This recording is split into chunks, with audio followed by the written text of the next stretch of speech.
I am so happy that you're able to join us for this extended interview.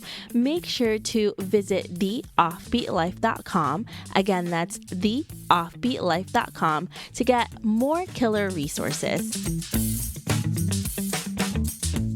Hey everyone, thank you so much for joining us for this extended interview with Kaitlyn, where she's going to share how you can make travel more accessible. Hey Kaitlyn. How are you? It's a long time no see. So we're here to talk about making travel more accessible. When you think about travel, it could be a little intimidating when you think about all the elements that go into it, especially mostly budgeting wise, I'd say. Thinking about travel as one monolithic thing will make it really scary. So what you should do is break it down into its parts.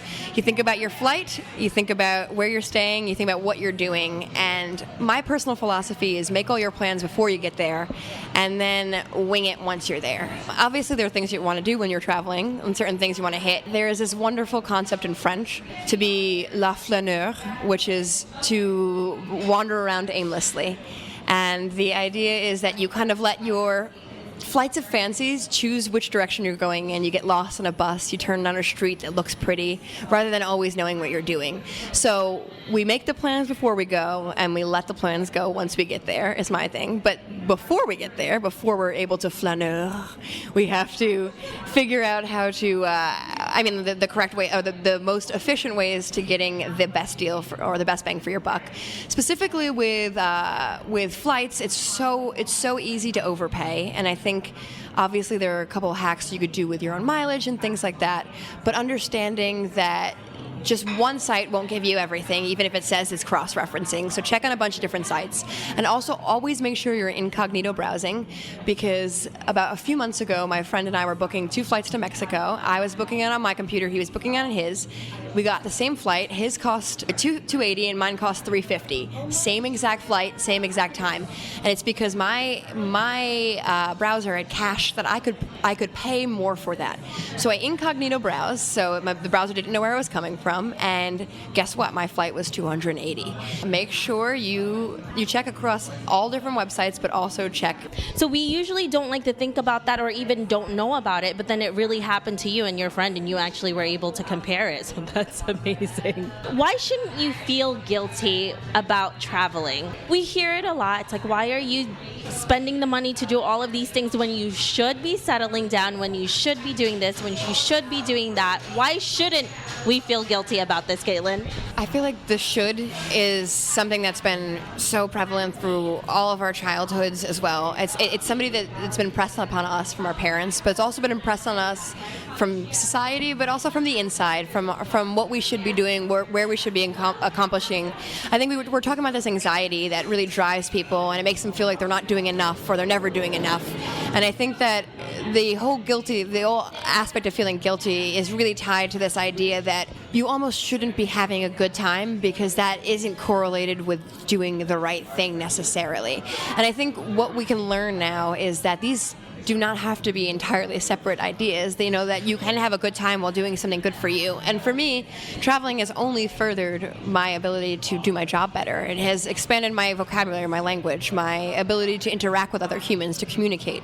So instead of looking at travel as like an entire vacation, you can also look at travel as a learning experience. And if you're looking at it as a learning experience, you shouldn't feel guilty. I think there's this huge compulsion, and I say it especially amongst young women, to feel guilty, because so much of what we're taught is to accommodate, to be a certain way, to have a family, to have a husband, or a wife, to have children by a certain age, and then we feel guilty that we're not doing these things. But we'll feel even worse if we do these things without having lived our lives first. And it's not to say that once you have a family you can't have fun, which you certainly can and you will, but you'll never be untethered the way that you are right now, and you should embrace that rather than feeling really scared about it. And it is a scary idea, because being untethered means you're floating, you're free floating, you're making your own way, and sometimes it doesn't feel like it's right because you haven't seen it before. But just because you haven't seen it before doesn't mean it's not right. So have a little more faith in yourself, feel a little bit less guilty, and recognize that every time you travel, you edify yourself in a different way. And there's nothing to be ashamed of about that. Now, when you finally take the steps to travel and you're not ashamed anymore and you're doing this, how do you save money while you're traveling, or how do you save money to travel? So I think the two biggest expenditures while traveling is transport as well as accommodation. So figuring out different ways to lower those prices will ultimately allow you a little bit more monetary room in the rest of your traveling. So figuring out alternative housing. So hotels are great, but they're also incredibly expensive. Airbnbs are an obvious one where you can be a little bit off the beaten track. There's also, as I mentioned, couch surfing, where you can live somewhere without paying any money at all. So it's just recognizing that sometimes also that you don't need the biggest room in the world, because why are you spending time in the room? You don't need to have a 5-star, like hotel to feel good. Like, it's something, even if you have a worse place, it's just even more, I don't know, like a drive to go out and do other things. So make sure, think about the biggest expenditures in traveling and work ways out to make those lesser. Because for me, I'd rather spend less on accommodation and more on food, because food is my favorite part of traveling, and I think that's one of the greatest ways not only to meet people but also to taste a bit of culture and cuisine and to learn a little bit more about something. So make sure you're cutting down on the things that cost the most so that you can spend the money on the things that you actually care about. It's definitely about prioritizing and what you enjoy the most, and that's how you do it. And I see it all the time here, especially in New York City, because we live in a really expensive place, and people spending so much on things that they don't really need, and then they don't know why they can't travel or do other things. But if you just spend a little less on things you don't need and then spend it on things that you really want, how do you feel less of a tourist in a new area? So I think it's feeling like a tourist is always a little ostracizing, and it's hard to not feel like a tourist in a place that you've never been, or a place especially where you don't speak the language. But I think there's also a difference between a person who is traveling and a person who is touristing. And so you can seem like you're not from that place because there's going to be times when you naturally don't look like you're from the place, that you won't have to feel like you are a tourist, because you won't have to be doing touristy things. You won't be speaking loudly, not understanding a cultural, or living in France, like so many Americans screaming about whether or not the bill would come fast enough. And it's like the French actually believe that they don't want to give you the bill because they want to let you sit there, and they want to let you relax after you eat, because that's like French culture. So Americans think, oh, well, French service is terrible, and French service is like Americans are incredibly rude, and it's just like this lack of understanding in between them. So it's firstly giving a little research and reading up a little bit about the different traditions and what they do, but also trying to live them and operate within those rather than operating as an American in that. So it's just researching, understanding, and also participating rather than a lot of the times tourists make themselves ostracized by their own practices.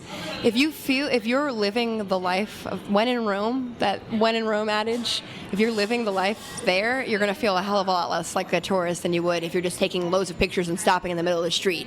So it's a PSA to all tourists in New York: stop taking pictures and stopping in the middle of the street. So we can't be responsible for you getting hit by a car or being pushed over by people who work here. But that is such a great point, Kaitlyn, because you have to do the research, and whatever we have here in the U.S., that's why you travel, right? You don't travel to see the same thing. You travel to see different things, different cultures, different way of life. You don't go there to see the same thing. Might as well just stay home and save the money, right? So, Kaitlyn, how do you feel safe when you're in a new place, and especially as a solo traveler? So I think it's incredibly important for solo travelers and specifically solo female travelers. Again, I think research is like the underlying element for everything. Knowing what neighborhoods you want to actually stay in. I think making sure when you're choosing your accommodation that you're choosing areas that are more bustling, so that if you were to walk home at night, let's say, you don't feel unsafe. I think it's recognizing also when you're going out who to approach. I always think it's a great idea to stay in a hostel, a youth hostel of some sort, because they generally have their own little area for drinking that people go and meet in. And I've traveled solo to a few places, and I go there, and there are a couple other people who are one or two people themselves, and they're always looking for more friends and more people to go out with. So looking for like-minded travelers, obviously always keeping stranger danger in mind, making sure you stay in those groups, bigger groups. Not walking by yourself in really desolate places would be a good start. But I guess like just making sure that in every moment, if you ever feel unsafe, to get out of that situation, because I think there's a lot of doubt or self-doubt where we say like, oh, well, just because I feel unsafe doesn't mean it actually is unsafe. Like, trust your gut. You're a lot smarter than you think you are sometimes, and if you feel uncomfortable, make sure you get yourself out of there. Taking a taxi or an Uber or whatever as car service available there, instead of walking places if you just feel like it's just not the right street. I think always trust your instincts, stay in groups if you can, stay in more crowded places, and if you are going out to meet people, do so in crowded places versus in incredibly desolate, like poorly lit spots. But also understanding that you're never going to get anywhere if you're a little too afraid to say hello. So, I mean, like it's going to be circumstantial from place to place, but trust your instincts, do your research, and have an amazing time within your own limits. Most of it is also common sense. You really need to do that, especially if you're in a new and foreign place. If you don't feel comfortable, get the hell out of there. Thank you so much, Kaitlyn, for giving us all of these incredible tips. You have definitely learned so many lessons from traveling, and so excited for you to also tell us about your new digital issue with Elite Daily. So can you tell us about Out of Here? So Out of Here is so it's an issue that's comprised of several different packages, but it's mostly focused on traveling. So we have the Wanderer Bus series, which is 45 different city guides across 6 different continents that basically spans the range of what to pack, what people wear out, what money you should bring, if you should bring cash, credit cards, where to take the best Instagram pic, etc. So really head-to-toe comprehensive city guides, but it also includes Destination Slay, which is a city-themed, it's like a diverse city-themed fashion shoot. How to dress for each place you're at, like the different vibes and style and what people wear out. But there's also This Girl I Met, which is a series that details 10 different women in 10 different countries, talking to 10 different women from those countries about their experiencing, asking them the same 10 questions and seeing their answers and how they span across the world. Like everything from do you believe in love to what's the biggest issue you have with your parents right now. So kind of trying to explore, like having strangers approach strangers and making new friends, but also exploring a little bit deeper on the cultural levels and recognizing the differences between us, but also the freaky similarities between all of our problems with our parents across the globe. I think that's the full package as well. So it's got everything travel related. It's beautiful. It's fun to look at, and we're continually adding to them with different budgets in different cities. So if you're traveling somewhere cool and you want to also participate, you're free to send an email over to info@Elite Daily or on the submittable page, so you can make your own city guide and tell us a little about the place you're living in. What a great tip, Kaitlyn. I'm so excited for this, and I can't wait to see all the answers that the women are actually getting from one another. So I can't even imagine what the answers are going to be like from all of these different cultures. This is so exciting.